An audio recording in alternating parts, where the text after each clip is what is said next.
പ്രിയപ്പെട്ടവരെ, ഈശോയുടെ വചനം കേൾക്കുക, ഈശോ പറഞ്ഞ സന്ദേശം നമ്മുടെ ഹൃദയത്തിലേക്ക് നമ്മൾ സ്വീകരിക്കുക, അത് ഏറ്റവും ഭാഗ്യപ്പെട്ട നിമിഷമാണ്.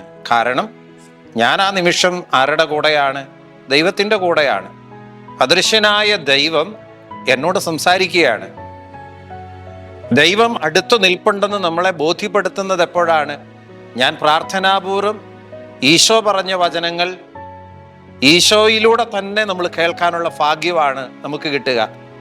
ഇപ്പം ഞാൻ നിങ്ങളുടെ മുമ്പിൽ നിന്ന് വചനം പറയുകയാണ്. യോഹന്നാൻ പറഞ്ഞില്ലേ, ഞാൻ വെറുമൊരു ശബ്ദമാണ്, പക്ഷെ എൻ്റെ ശബ്ദത്തിലാണ് ആ വചനം വരുന്നത് എന്ന് പറഞ്ഞതുപോലെ നിങ്ങൾ എന്നെ കേൾക്കുമ്പോൾ എന്നെ അല്ല കേൾക്കുക, എന്നെ അയച്ച, എന്നെ പുരോഹിതനാക്കിയ ദൈവത്തെയാണ് നിങ്ങൾ കേൾക്കുക. ഈ നോമ്പുകാലം ഏറ്റവും കൂടുതലായിട്ട് നമ്മൾ ചെലവഴിക്കേണ്ടത് വചനവായനയ്ക്കും പ്രാർത്ഥനയ്ക്കും ഒക്കെയാണ്.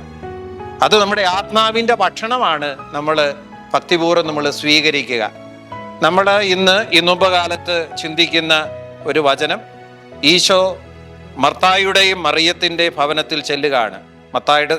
ലൂക്കായുടെ സുവിശേഷം 10-ാം അധ്യായം 38 മുതലുള്ള തിരുവചന ഭാഗങ്ങൾ. മർത്തായുടെയും മറിയത്തിൻ്റെ ഭവനത്തിൽ ഈശോ ചെല്ലുന്നു. ഈ നാളുകളിൽ, ഈ നോമ്പുകാലത്തും ഈശോ നമ്മളെയൊക്കെ ശ്രദ്ധിക്കുന്നുണ്ട്.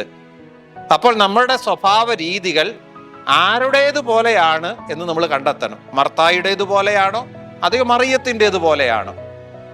മർത്തായുടെ പ്രത്യേകത എന്താണ്? ദൈവം വന്നിട്ടും ആ മകളിൽ ഒരു മാറ്റം ഉണ്ടായില്ല. അതല്ല, ഇന്ന് എത്ര വചനം വായിച്ചാലും യാതൊരു മാറ്റവും ഇല്ലാത്ത മനുഷ്യരില്ലേ? എന്തുമാത്രം പ്രാർത്ഥിച്ചാലും പഴയതുപോലെ തന്നെ ജീവിക്കുന്ന മനുഷ്യരില്ലേ? ഇവിടെ വചനം നമ്മളെ പഠിപ്പിക്കുന്ന ഒരു വലിയ പാഠമുണ്ട്. അതെന്താണ്? കർത്താവ് മുൻപിൽ നിൽക്കുമ്പോഴും യാതൊരു വിധത്തിലുള്ള സ്വഭാവ സവിശേഷതകളിലും അവൾക്ക് മാറ്റമുണ്ടായില്ലെന്നുള്ളതാണ്. അവൾ എന്തു ചെയ്തു? She continued as she was. അവൾ എങ്ങനെയായിരുന്നോ അതുപോലെ കണ്ടിന്യൂ ചെയ്തു. മർത്തായുടെ പ്രത്യേകത എന്നതായിരുന്നു? ആകുലതയായിരുന്നു, ടെൻഷനായിരുന്നു. ഈശോ തന്നെ വ്യക്തമായിട്ട് നമ്മളെ പഠിപ്പിക്കുന്നില്ലേ, ആകുലതകൾ കൊണ്ട് ആയുസ്സിന്റെ ദൈർഘ്യം 1 മുഴമെങ്കിലും കൂട്ടാൻ നിങ്ങൾക്ക് പറ്റുമോ?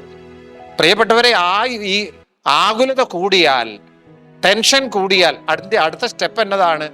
കാരണങ്ങൾ കണ്ടെത്തും. ക്വസ്റ്റ്യൻ ചെയ്യാൻ, ചോദ്യം ചെയ്യാൻ, ഇവളാണ് ഇതിനെല്ലാം കാരണക്കാരൻ എന്നെപ്പോഴും ഒരിക്കലും സാറ്റിസ്ഫൈഡ് ആകുകയില്ല.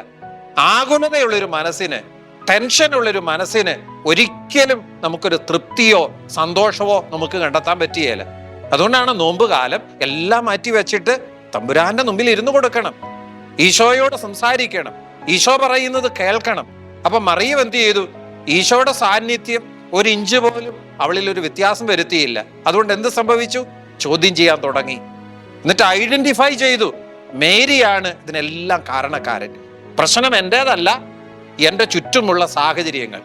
നമ്മളൊക്കെ കുറെ വില്ലന്മാരെ അടുത്ത് നിർത്തിയാലേ, എൻ്റെ കുടുംബ പാരമ്പര്യം ഇങ്ങനെ ആയതുകൊണ്ടാണ്, എൻ്റെ ഭർത്താവ് ഇങ്ങനെ ആയതുകൊണ്ടാണ്, എൻ്റെ മക്കൾ ഇങ്ങനെ ആയതുകൊണ്ടാണ് ഞാൻ ഇങ്ങനെയൊക്കെ ആയിത്തീരുന്നത്, സാഹചര്യങ്ങളുടെ സമ്മർദ്ദം മൂലമാണ് ഞാൻ ഇങ്ങനെ ആയിത്തീരുന്നത് എന്ന്.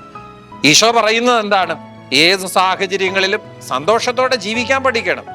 ഏത് സാഹചര്യങ്ങളിലും ഇത് ദൈവം അനുവദിച്ചു തന്നതാണ് എന്ന് മനസ്സിലാക്കാൻ പഠിക്കണം.